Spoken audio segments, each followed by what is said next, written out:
uma madrugada peguei minha estrada e pro mundo segui. No sonho de ser um artista muito eu sofri. Me lembro como fosse agora partir de carona em um caminhão, levando somente comigo uma mala e um velho violão. Um brilho triste nos meus olhos dizia pra mim: não olhe pra trás. Mesmo assim eu insistia. No rosto lágrima corria por deixar os meus irmãos. Eu entrei nesse caminhão. Esse homem corria muito. E eu passei muito medo mesmo. Aí eu peguei o violão para disfarçar e na verdade eu cantava para não chorar. Recordo a manhã frienta de nuvem cinzenta, em São Paulo cheguei. No peito um coração doído por quem eu deixei.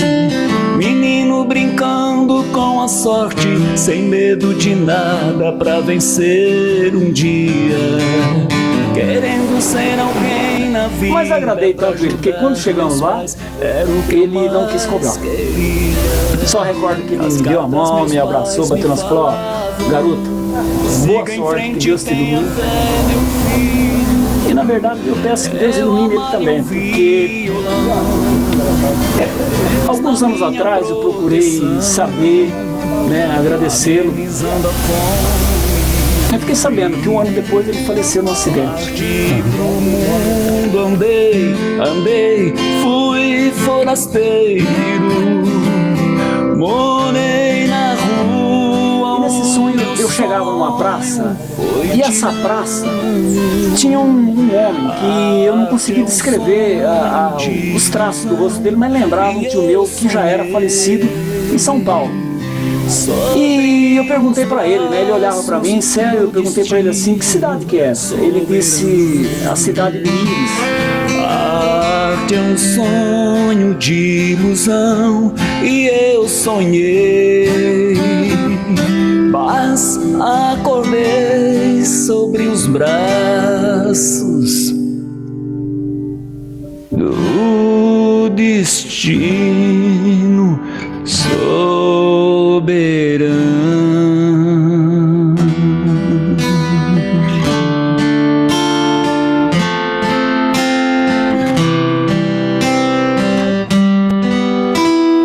Com a atividade de uma grande vocação, um sonho, uma pequena mala na mão, um violão nas costas, rumo à cidade do Íris.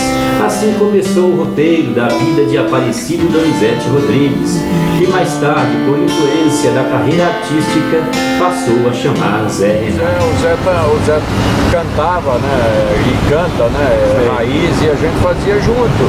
Ele fazia comigo e ele fez também televisão comigo, fazendo um personagem de humor com o nome de Chapecó e Xanxerê. Sei. O Xanxerê é o Zé, o Xanxerê é o Zé. O Xanxerê nasceu num programa de televisão aqui em São Paulo, na TV Gazeta, no programa Mulheres. Nós fomos fazer um especial e lá fizemos quase uma hora de programa lá e a gente não sabia.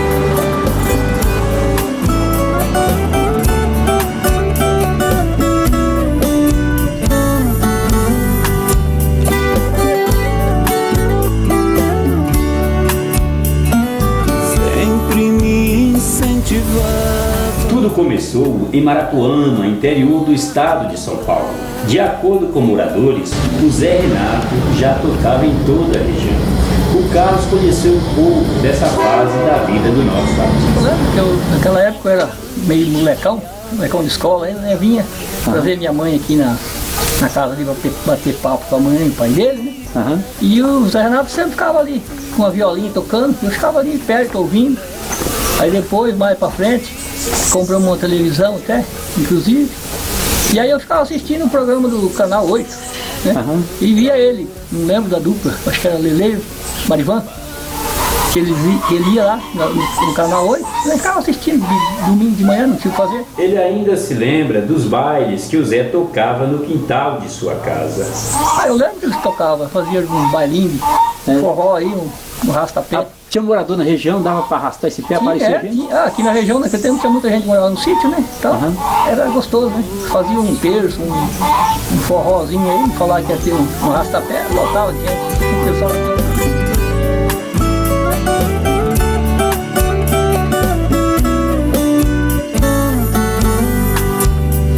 De acordo com o senhor João, amigo de infância e ex-patrão, o Zé já naquela época fazia suas músicas e utilizava um pequeno gravador para gravá-las. Ele fazia as musiquinhas dele e gravava, tocava e gravava naquele gravadorzinho. Sei, então naquela época ele já fazia as músicas? Ele já fazia música. E ele tocava as músicas que ele fazia e tentando pôr ela na posição. Sei, ajeitando as musiquinhas, aí ficava gravado ali, depois a gente ouvia, ele ouvia, né, pra ver o que estava faltando aí nesse meio aí. Sei, melhorar a música. Melhorar a música. Mas aí também, quando essa música ficava pronta, ele já tocava aqui mesmo para todo mundo ouvir. Ele tocava, ele inclusive lá na festa junina, ele tocou, cantou a música dele lá. Teve algum sucesso? Achou que o pessoal gostou ou não? Não, a música dele tinha sucesso. Tinha, o povo gostou da música dele. Então onde o Zé aparecia, ele já tinha público? Tinha, o povo gostava.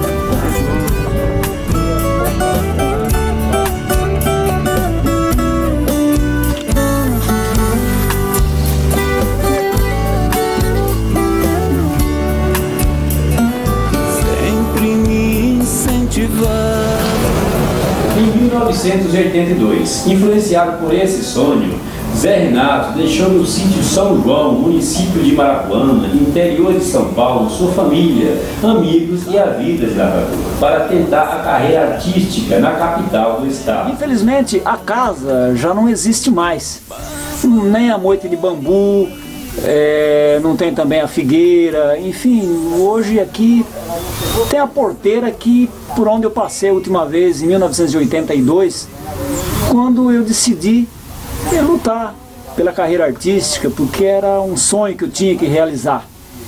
Eu tinha muita vontade de fazer tudo isso, porque lá atrás, em 1975, eu tive um sonho. E esse sonho eu fiquei impressionado, porque naquela época o trabalhador rural ele levantava muito cedo, 4h30 da manhã, o relógio despertador já estava para despertar.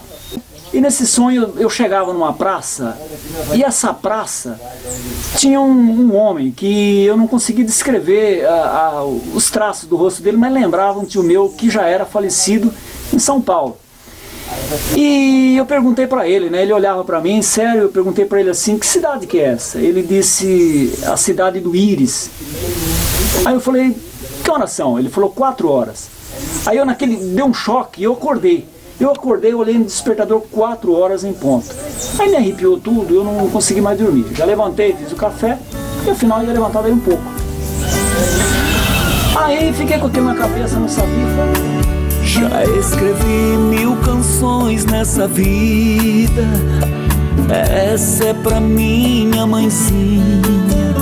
Na saudade vejo a senhora plantando flores no quintal da casinha.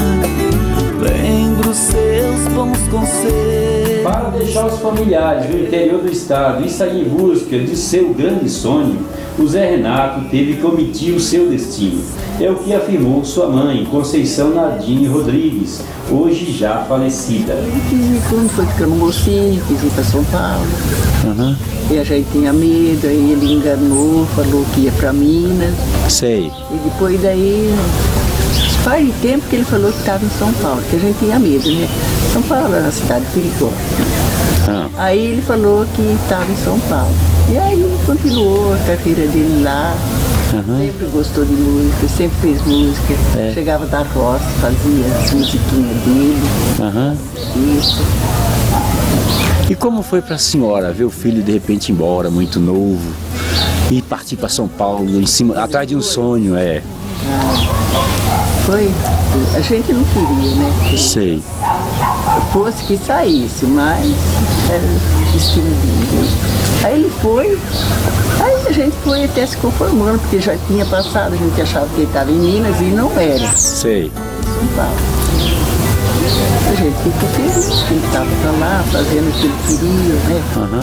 Estou no sítio São João, município de Marapuama, interior de São Paulo. Foi daqui que o Zé Renato saiu para a capital em busca da realização de um sonho. Zé, como foi essa história? Então, na verdade eu morava aqui. Eu tinha aquele sonho de realizar a carreira artística. E eu pensava em ir para São Paulo, mas na verdade meus pais, como todos os pais, São Paulo é uma cidade violenta, eles tinham medo. E eu, para não deixar eles preocupados, então eu imaginei que eu falasse para ele que eu ia ir para Minas Gerais, Uberlândia. É uma cidade que eu já tinha tido lá, fazendo um show os finais de semana. Então, mas na verdade eu ia para São Paulo. Só que o que acontece? O filho de lavrador, na verdade eles não têm dinheiro. Porque o pai compra roupa, compra sapato e dá aquele dinheirinho pro final de semana em uma festa. Então como é que eu ia comprar uma passagem? Aí eu... Nessa busca para realizar o seu sonho, deparou com o primeiro empecilho. Por ser um garoto pobre, precisou arrumar um trabalho e assim conseguir dinheiro para fazer a tão sonhada viagem.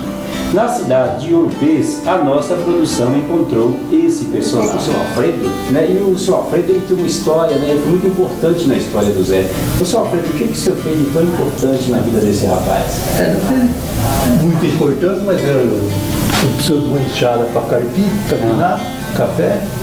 E eu arrumei a enxada para ele ganhar um dinheirinho para ir para São Paulo. Para seguir a vidinha dele lá. E deu certo, ele vai atrás de sonho, né? Atrás do sonho dele. Deu certo. Seu Alfredo era empreiteiro, muitas pessoas o procuravam em busca de trabalho. E apareceu ele e eu levei também. Chegava muita gente desconhecida, você chegava, desconhecido, chegava. A maioria conhecida, né? Mas aparecia muito desconhecido. Então, de certa forma, o senhor ajudou o Zé Renato a construir um sonho que ele tinha, né? Ajudei, né? Eu servi a hora que precisou. A hora que ele precisou, eu servi ele, né?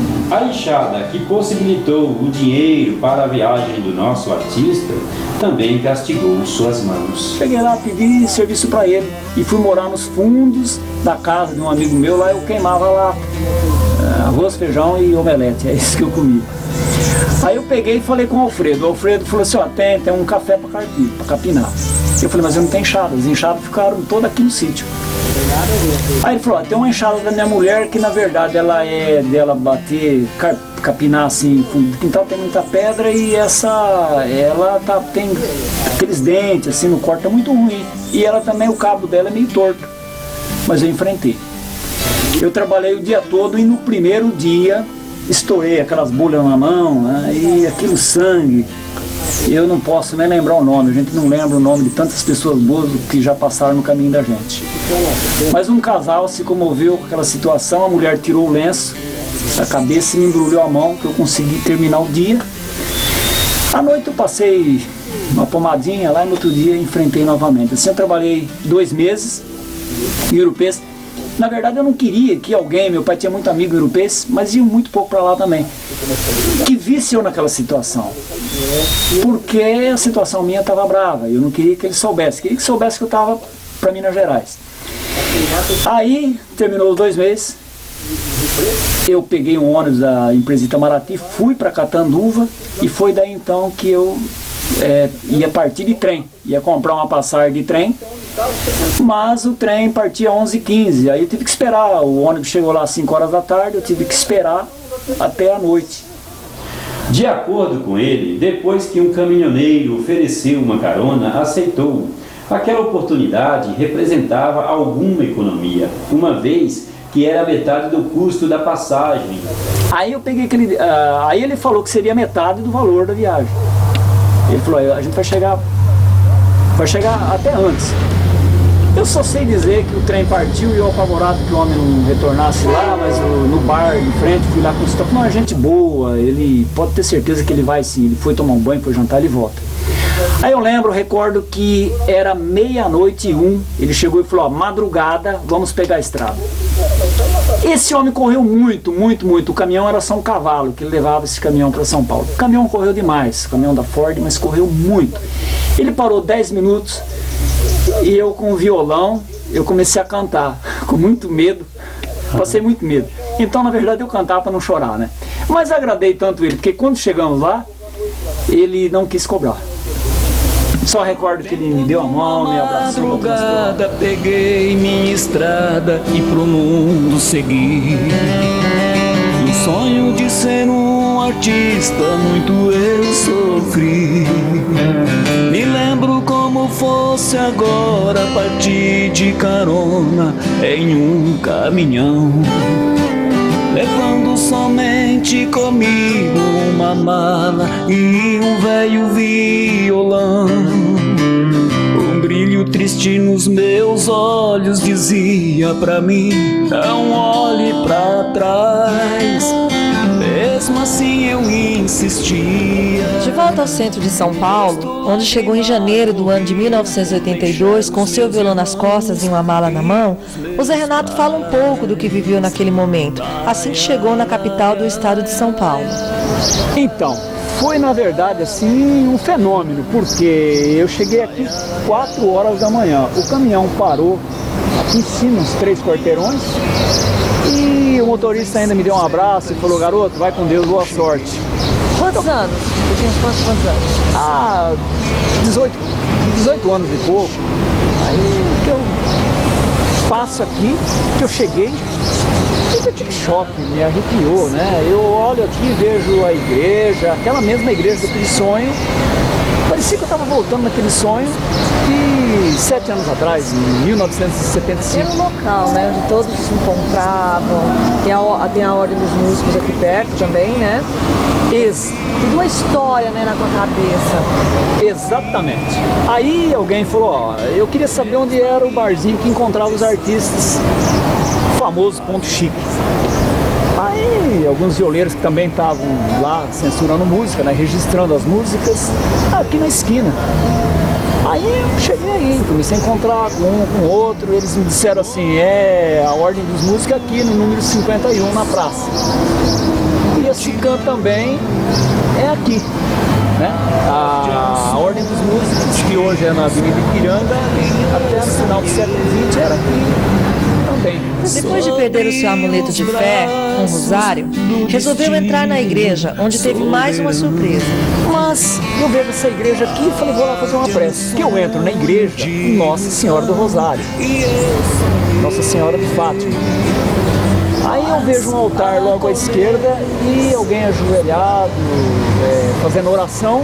Eu também fui, né, saber qual era a santa. Santa Edvige, que é uma santa protetora dos desempregados, desvalidos, e, enfim, né? E eu estava nessas condições, né? Desvalido, desacreditado.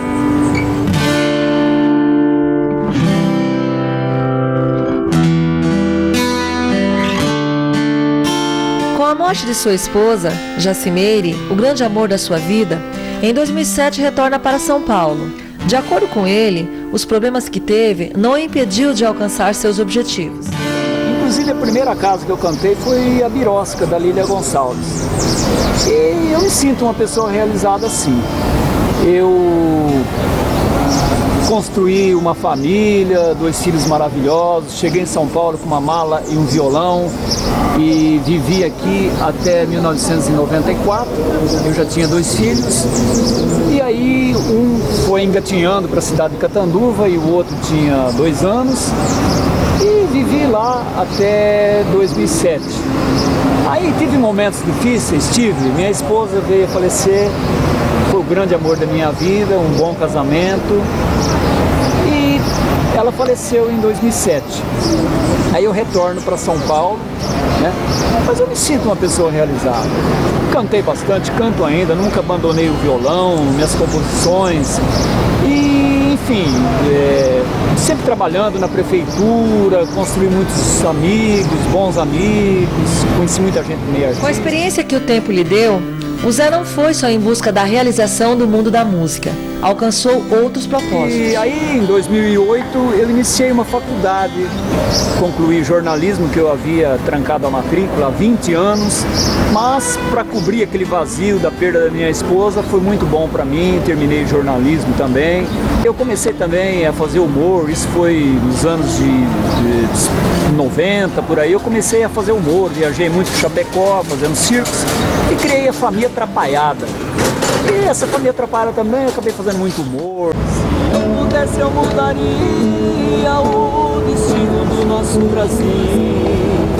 Talvez seria um governo que nesse planeta nunca existiu. Transformaria ouro em lata quando fosse uso a proteção. Fiança em porta de cadeia eu transformaria em pena ao cidadão. Recorreria à inteligência para acabar com o crime constitucional, preservando nossa floresta, evitando o aquecimento global. No início, a vida do Zé Renato aqui em São Paulo não foi fácil. Enquanto esperava o primeiro salário no Centro Cultural, dormiu por 40 noites aqui neste banco, na Praça Paraíso, onde cantava para os moradores de rua.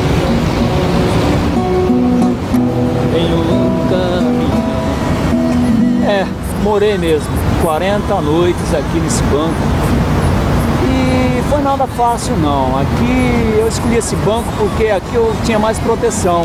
Aqui nesse prédio era a antiga Brahma e como tinha muitos turnos, assim, os funcionários, alguns chegavam 2 horas da manhã, meia-noite, então sempre estava circulando gente, mais claro também. Aí meus amiguinhos, moradores de ruas, que eu fiz amizade, eles ficavam mais pro fundo. Mas é um pessoal muito legal, um pessoal muito bom, inclusive foram noites muito frias e eles me arrumaram um cobertor. E eu lembro que numa noite, eles, numa confusão aí, era a rota naquela época, passou a polícia aqui, mão para a cabeça, e eu também tive que colocar a mão para a cabeça, e para eu não ir preso, eu tive que mostrar esse crachá, que é esse aqui mesmo ainda, que eu trabalhava no Centro Cultural São Paulo. E aí, acabou que prendendo eles, e eu expliquei que eu estava dormindo aqui porque eu não tinha realmente onde morar. Eu estava morando no Centro Cultural, mas eu fiquei, na verdade, 45 dias sem receber o primeiro salário. Eu não tinha como fazer nada, além de comprar um fogãozinho de 2 bocas, um botijãozinho de gás de 3 quilos, e eu fazia um arroz, uma latinha de óleo, um pacotinho de arroz, uma cartela de ovo e sal. Era isso que eu comia, arroz e ovo, né? Estava lá no refeitório, chegou na época uma diretora e quis saber por que ninguém conhecia ninguém ainda, né? E pediu quem quer esse violão. Ela disse, eu não quero hippie aqui dentro. E aí mandou chamar eu. E aí eu cheguei lá, expliquei que era meu. Ela falou assim, olha, você tem tipo 1 hora para consumir e dar fim nisso tudo. E aí eu acabei dando, né? Aquele fogãozinho pro pessoal, os amigos lá que trabalhavam na faxina. E vim aqui, catei o violão, não falei pra ninguém, catei minha mala, que eu tava dormindo nos bancos do Centro Cultural, mas ela proibiu, deu uma ordem pros guardas não deixar eu dormir. Aí eu não tinha, o único dinheiro que eu tinha, eu comprei o fogãozinho, aquela coisa pra eu fazer comida lá. Deus, com as mãos cansadas de tanto esperar, pego a escrever, dedico essas frases aos homens do poder, afinal sou poeta da calçada. Meu Deus, não aguento mais. E acabei virando amigo desse povo, né? Muito legal. Durante o dia eu ia trabalhar praticamente sem dormir, porque eu pernoitava com medo, né? Cochilava. Quando eu já estava cansado, já não tinha mais inspiração para escrever, eu acabava aqui cochilando, né? Eu tinha que trabalhar no outro dia, mas sentado. E foi assim, acabei inspirando uma música aqui, e muitos anos depois, agora há pouco tempo, uma dupla, Nando e Vando, essa dupla gravou essa música, que é poeta da calçada, né? Meu Deus, desse país tão rico, fico vendo a pobreza, a Amazônia está em pranto. De acordo com Zé, passou muita fome. O dinheiro que lhe restou após comprar um pequeno fogão de 2 bocas e um botijão era correspondente em média a R$80 hoje. E confesso que tinha muitos dias que eu comprava 2 pãezinhos, que eu gosto de pãozinho quente, na padaria, e comia sem manteiga, saía comendo na rua. Assim, eu vivi 40 dias, passei muita fome, muito frio também, né? Mas cantei, fiz bons amigos de rua e eles chegaram aqui e pediram, ô meu, canta alguma coisa do Raul aí, meu, que a gente quer ouvir coisa do Raul. Eu não sabia nada do Raul Seixas, meu repertório era o sertanejo. Aí acabei ganhando um monte de amigos, moradores de ruas, que fiz ser fã da música sertaneja. Isso que é importante, começaram a curtir música raiz também. Parecia muita oferta de droga, mas eu nunca me envolvi nisso. Foram 40 noites, eu posso dizer que 40 dias de luto foi um sufoco, né? 40 noites de fome, frio. Meu Deus, com as mãos cansadas de tanto esperar, pego a escrever. Dedico essas frases aos homens do poder, afinal sou poeta da causa. Tenente Soares, chefe do Zé Renato do Centro Cultural São Paulo, naquela oportunidade foi testemunha dessa fase de sua vida. Eu soube depois. Um dos segurança me falou que ele estava trabalhando no Centro Cultural e dormia num banco lá no Paraíso. Por quê? Porque ele não tinha recebido ainda o primeiro pagamento. Ele estava realmente financeiramente na pior, né? Porque mais de 40 dias sem receber. Aí nós e um colega lá de trabalho, o Gomide, que trabalhava comigo na segurança, falamos com um senhor que era o mestre de obra que estava construindo o Centro Cultural. Ele tinha um alojamento dos operários, nós falamos com ele, era o seu Orlando, e o Orlando arrumou para que o Zé Renato dormisse lá junto com os funcionários dele. Até ele receber o primeiro pagamento. Depois que ele recebeu, ele aí tomou. Apesar dos problemas que estava passando naquele momento, de acordo com o Tenente Soares, o Zé sempre foi um funcionário exemplar. Absoluto, sempre alegre, brincalhão, amigo. De todos gostavam. Tinha cerca de 70 seguranças lá, todos gostavam do Zé Renato. E ele alegrava o pessoal também, tocando, cantando e tal. Ele esquecia os problemas deles e tornava todo mundo alegre. O senhor chegou a perceber se o Zé Renato se envolvia com alguma coisa errada em virtude de morar na rua? Em absoluto. Era pontual, assíduo, nunca faltou o trabalho. Não só o Tenente Soares foi testemunha desse período de sua vida, outros amigos ficaram sabendo. De acordo com Roberval, o Zé superou muito bem essa fase. Teve várias coisas que ele teve que vencer e, por incrível que pareça, ele venceu, como até dormir na rua.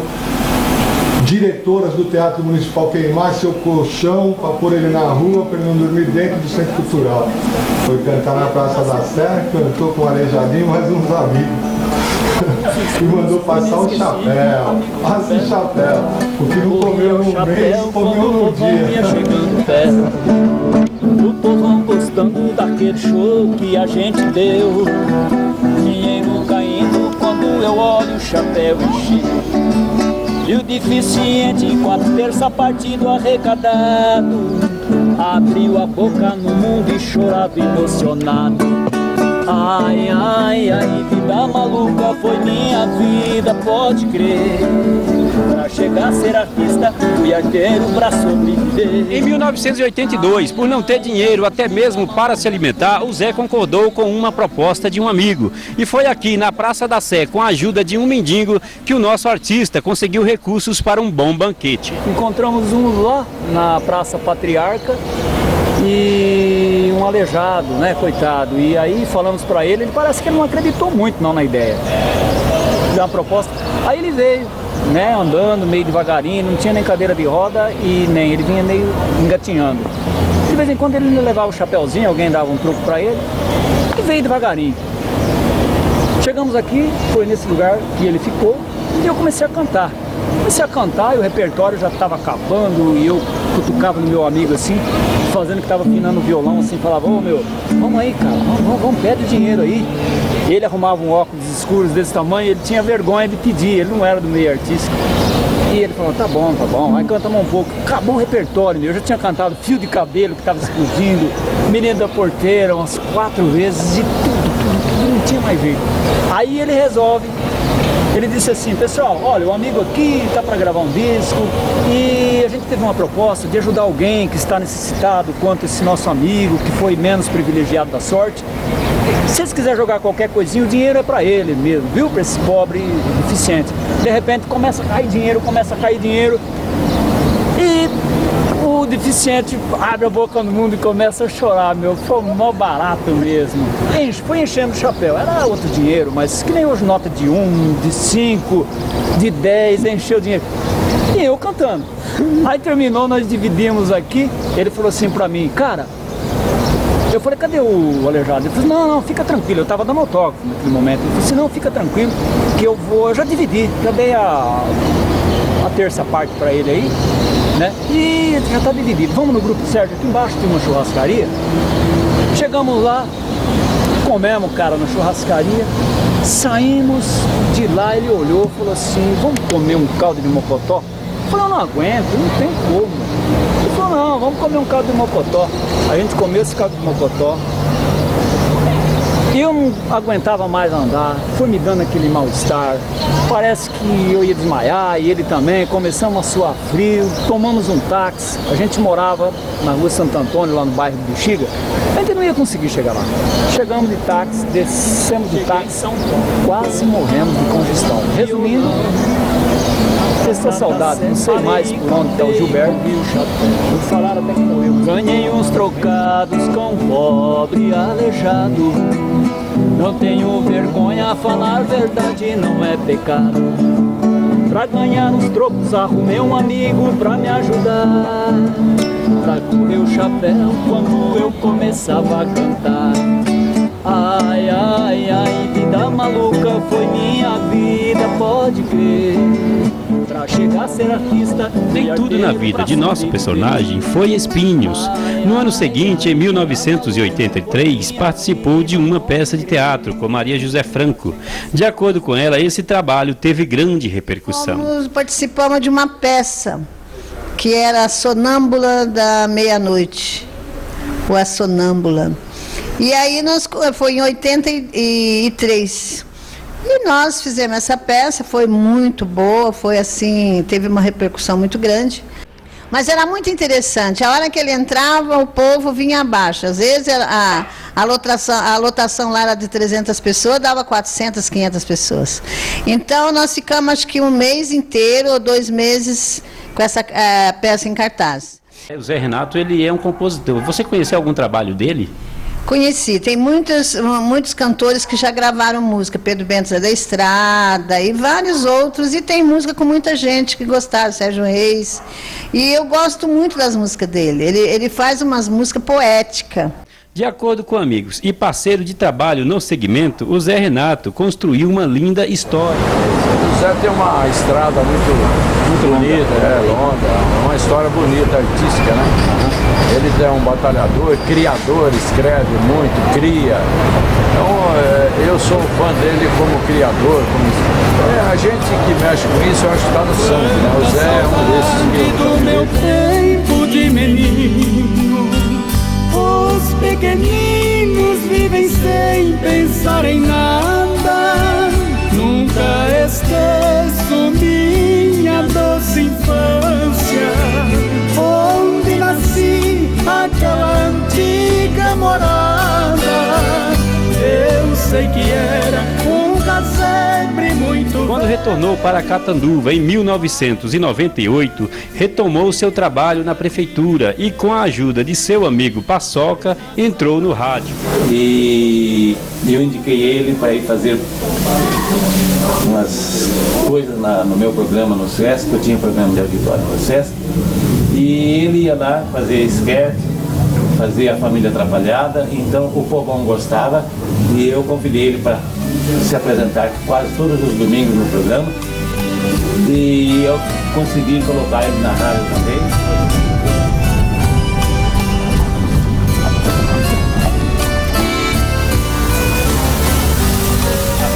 Com o programa na rádio Nova Voz AM de Catanduva fez muito sucesso. É o que comprovei quando visitei o senhor Alício Bertatti no sítio Nossa Senhora Aparecida, município de Imbaúba. Deixa eu te falar, se ele entrar nessa região aqui, eu tenho certeza que se for comunicado como hoje a mídia, ela tá espalhada no planeta Terra. O nego vai chorar, porque esse cara é bom. Depois que o Zé Renato foi para São Paulo, o senhor sentiu falta do trabalho dele na rádio? Não, eu vou falar uma coisa para o senhor. Acho que mais de 500 pessoas. Mais de 500 pessoas? Mais de 500 pessoas, porque e os violeiros que tinha? Violeiro tinha 30, 40 violeiros. É, rapaz. É uma coisa impressionante. Para o senhor Alício, não bastava ouvir o programa apenas em sua casa. Visitava com frequência o Zé na rádio, nos dias do programa. Eu ia todos os dias, 6 horas, a minha mulher ficava aqui, você vai, eu vou para a rádio. Eu ia todo dia, era direto, não tinha jeito. Só que eu não tinha com que sem abandonar esse cara. É, rapaz. Então essa casa aqui, em Catanduva, é onde passa a maioria dos artistas da música sertaneja. Grandes nomes já passaram por aqui. O senhor Euclides é o responsável por esse feito. Eu chutei de Chororó, era muito demais. Os dois goianos, o Douglas Cial, o Roberto Iveri foi, o Leonardo. Sei. Desde muitos. Era muita gente. O que o Zé fazia aqui com o senhor? O que realmente acontecia com vocês aqui? Era tudo, viu? Era ele que enfeitava a festa. É? Era ele. Chegava, ele brincava, ele fazia o papel da véia. Sei. Ele fazia bonito de tudo que era bom, ele fazia. E o povo aplaudia ele. E a casa enchia? Nossa, aquilo era meu aniversário. Sei. E o povo, eu adorava muito violeiro. Eu fui criado meio dos violeirados, né? Sei. Desafamado. Sei. Então, o povo de São Paulo, a ponta aqui em casa. E nessa turma toda também estava inserido o Zé Renato? Ficou, Zé Renato não faltava, aquilo não ia faltar. Se ele faltava, fazia falta para nós.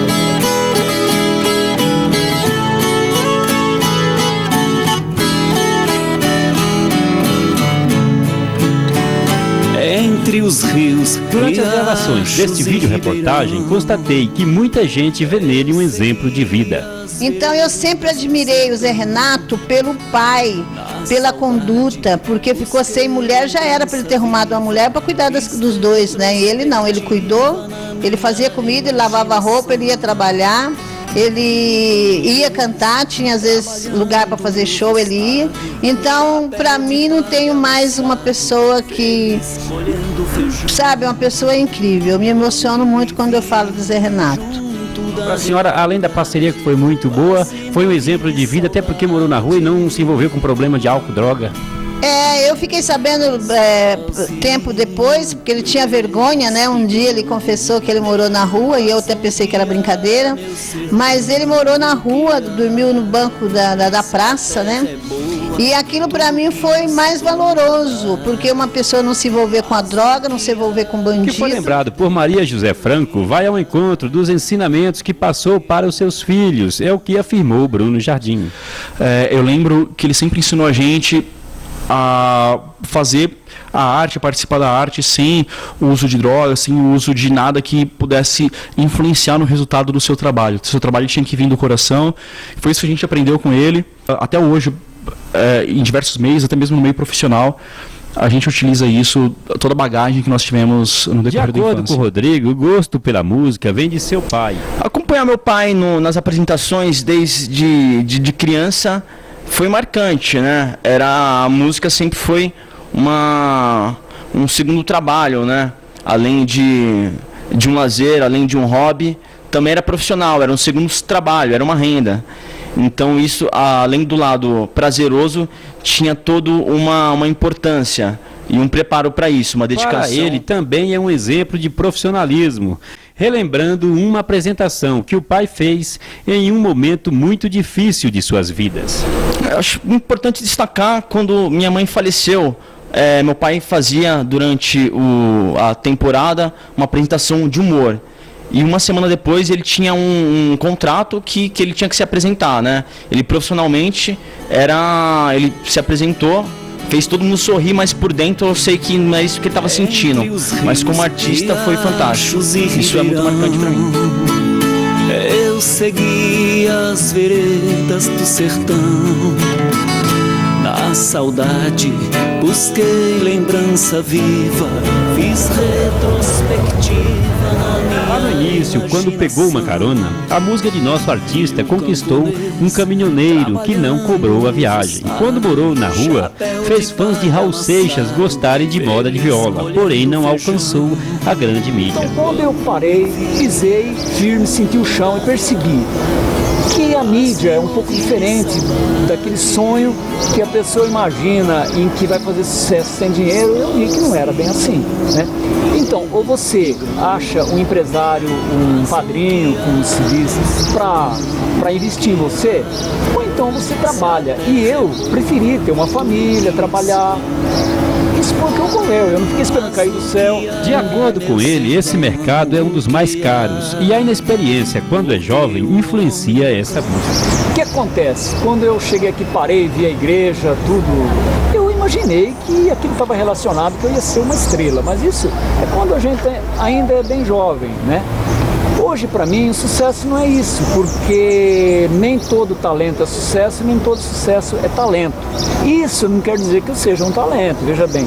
Mas se eu tivesse dinheiro hoje, eu seria um sucesso também. Então, em uma entrevista com a atriz Maria José Franco, na sede do Jornal Sertanejo, o seu depoimento vai ao encontro das afirmações de nosso artista, porém ela ressalta que no passado era diferente. Porque antigamente o artista, quando ele ia para o estúdio para gravar, ele ia porque ele tinha qualidade. Ele já tinha feito show há 2, 3 anos aí pelo circo, afora. Então, quando chegava a gravar, a gravadora entrava com tudo, investia. O que se percebe é que o Zé Renato faz realmente uma letra de música muito boa. O sucesso está muito atrelado à qualidade ou, na verdade, precisa de um certo investimento financeiro também, senão a gente não consegue chegar a lugar nenhum? Hoje quem tem que investir é o artista. Então hoje 2 milhões, 3 milhões não dá para começar. Tem gente que acha que ser empresário é uma grande profissão. Às vezes ele perde tudo que tem e não consegue nada. Espanto a solidão. Eu ia a campo, sempre perto de um regato. Sinto o perfume do mato e busco recordação. E bem na beira da estrada. O sonho que teve nosso personagem em 1975. Por que tantas coincidências com a sua busca vocacional? O que explica a mitologia grega referente a deusa Íris? Do ponto de vista mitológico, essa ligação entre o inconsciente e o consciente, ela é representada em várias culturas por seres mitológicos, por deuses, semideuses diferentes.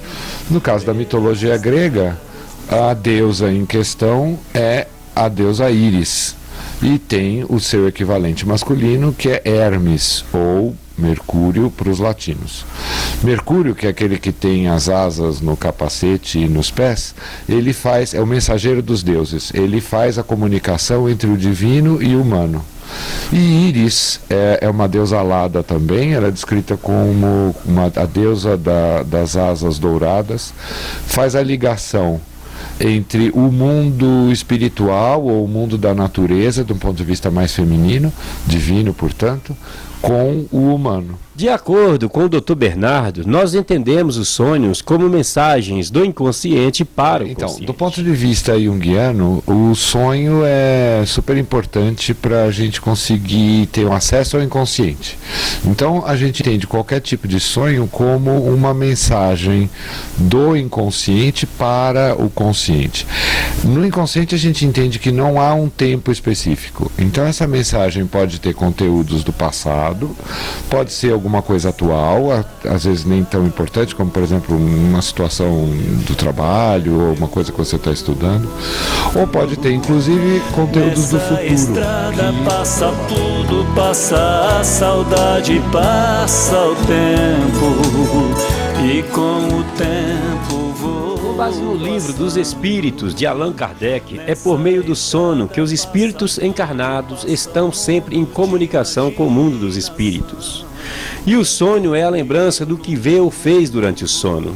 De acordo com Humberto Fabry, há 2 meios para isso. A primeira opção é, ao dormirmos, nos desdobramos, ou seja, saímos do corpo Vamos a um determinado local, uma praça, por exemplo, e conhecemos cada detalhe dessa praça durante o período onde o corpo está adormecido, nós estamos desdobrados e estamos conhecendo os detalhes. Muito bem. Passado muito tempo, um dia nós vamos de fato nessa praça e temos a nítida sensação de que nós já estivemos ali e conhecemos absolutamente tudo. Confere com aquele sonho que nós tivemos. Porque foi real, nós tivemos mesmo, só que não com esse corpo físico, mas desdobrado. De acordo com ele, é adentrando no subconsciente profundo que podemos conhecer um pouco de nossa vida em uma encarnação anterior. De outra maneira, é quando nós podemos mergulhar no período do sono, temos um sonho real e mergulharmos no nosso subconsciente profundo. Porque nós temos o subconsciente da vida atual. E no subconsciente profundo é onde ficam registradas as reencarnações anteriores. Suponhamos que nós já tenhamos vivido, não é, numa das encarnações, nós tenhamos sido parisienses. Então, tivemos a oportunidade de viver e conhecer, não é, detalhadamente Paris.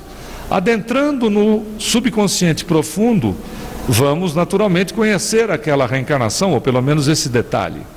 Quando vamos a Paris, depois às vezes de anos, se tivermos a oportunidade de visitar Paris, a sensação nítida, não é, patente, é de que nós conhecemos a cidade, que aquilo para nós não é novidade, como de fato não é mesmo, porque na realidade, né, um exemplo que nós demos com a praça e agora com Paris, nós acabamos vivenciando, só que encarnação anterior, naquela cidade e tendo pleno conhecimento dela, e o que nós fazemos de repente é só apenas conferir aquilo que a gente já tem gravado em nós mesmos, tanto na situação 1 como na situação 2, o exemplo da praça, o exemplo de Paris. Ele ainda acrescenta que coincidências não existem, nós é que entendemos assim.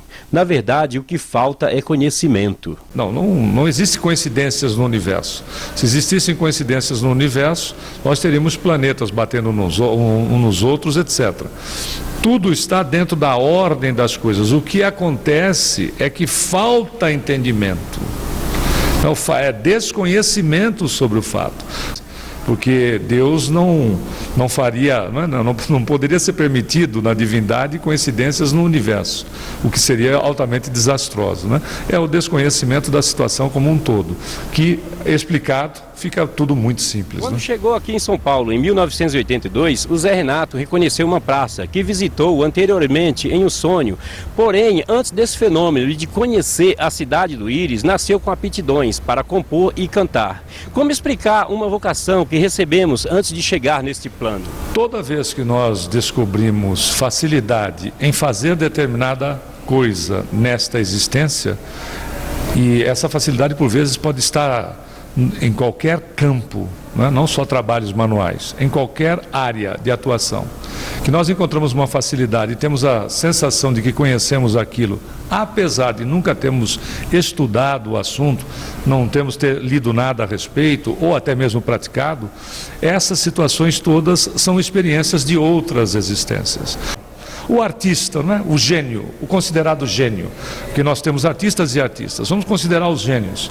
Os gênios, o que são? Nada mais do que uma criatura que vem se formando ao longo das reencarnações. Ninguém fica gênio de uma hora para outra, ninguém consegue ser uma sumidade de um momento para outro. É todo um processo construtivo, onde ele começa em várias reencarnações anteriores, vem se aperfeiçoando e também no período que ele se encontra no plano espiritual, entre uma reencarnação e outra, ele pode continuar dando foco nessa linha de seus interesses e até chegar um momento que ele é uma criatura simplesmente genial, se diferencia dos demais, mas no entanto é uma construção. Ninguém tem nada de forma privilegiada. Tudo que se tem é construção do próprio espírito.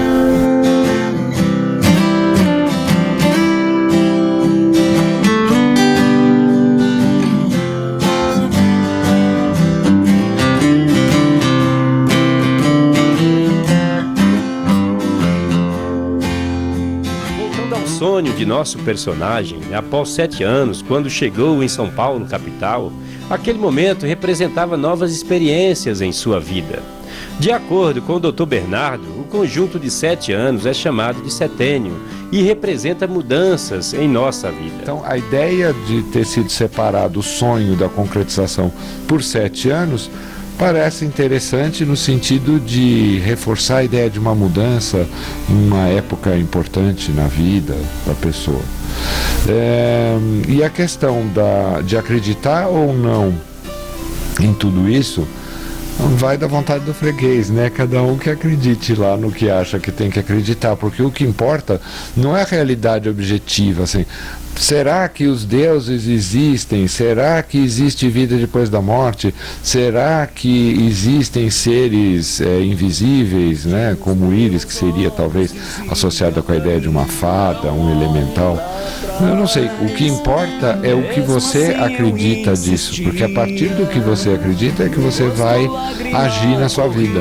E cada um age de acordo com aquilo que acredita, com aquilo que faz sentido para a sua visão de mundo.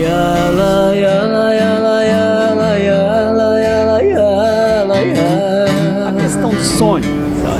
Eu acredito que eu vivi em outras vidas. Sei lá, eu estive aqui, passei por aqui e estou cantando, estou me realizando, mas eu não sei se eu vou ter que voltar em outras ainda, se eu terminei tudo isso, porque de repente eu tenho coisas ainda, eu acredito muito em retorno, eu tenho coisas ainda para voltar, para fazer, assim como eu acho que eu estou aqui porque eu já tive relacionado a esse sonho, eu acho que eu posso voltar ainda. Para ajudar meus pais era o que eu mais queria. Nas cartas meus pais me falavam: siga em frente e tenha fé, meu filho. Eu amalho o violão, Deus na minha proteção, amenizando a fome e o frio. Parti pro mundo, andei, fui forasteiro.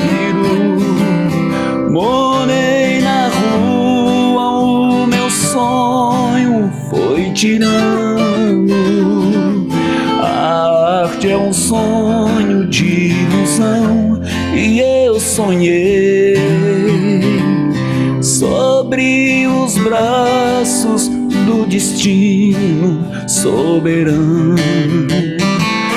A arte é um sonho de ilusão e eu sonhei, mas acordei sobre os braços do destino soberano.